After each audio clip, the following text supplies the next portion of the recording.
ঠান্ডা মাথায় আজকে রাতের বেলা চিন্তা করবা আল্লাহ পাক তোমাকে কি জন্য দুনিয়ায় পাঠিয়েছেন। একটু চিন্তা করবা, 1 মিনিট একটু চিন্তা করবা যে তুমি পৃথিবীতে নাই, তুমি পৃথিবীতে নাই, তুমি মারা গেছো। চিন্তা করবা তুমি মারা গেছো।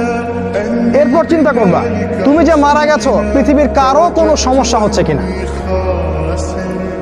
তুমি যে মারা গেছো পৃথিবী কি থেমে আছে? তোমার পরিবার থেমে থাকবে? তোমার শিক্ষা, তোমার বন্ধু বান্ধব, তোমার আত্মীয় স্বজন কেউ থেমে থাকবে? কেউ থেমে থাকবে না। তুমি পৃথিবীতে থাকো বা না থাকো কারো কিছু আসে যাবে না। আল্লাহ পাক তোমাকে যে পৃথিবীতে রেখেছেন একটা সুযোগ খালি দিয়েছে, এটা তুমি আল্লাহর দ্বীনের জন্য কিছু করতে পারো। এটাই আল্লাহ তোমার কাছে চান, আর কিচ্ছু চান না। আর কিচ্ছু আল্লাহ তোমার কাছে চান না।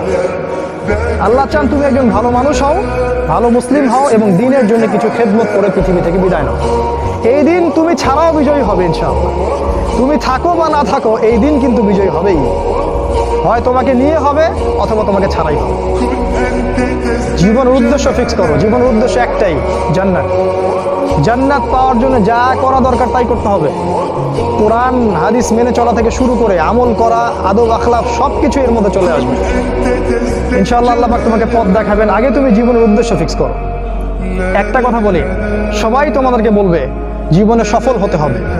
অনেক কথা আমি বলছি আমার ব্যক্তিগত অভিজ্ঞতা থেকেই বলছি। আল্লাহ পাক আলহামদুলিল্লাহ ফার্স্ট সেকেন্ড ছাড়া রেজাল্ট আমাদের হতো না।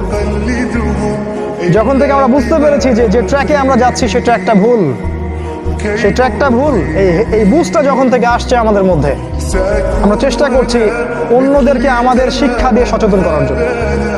আমরাও ভুল করেছি, ভুলের উপর ভুল করেছি। আল্লাহ পাক যেন মাফ করেন। আল্লাহ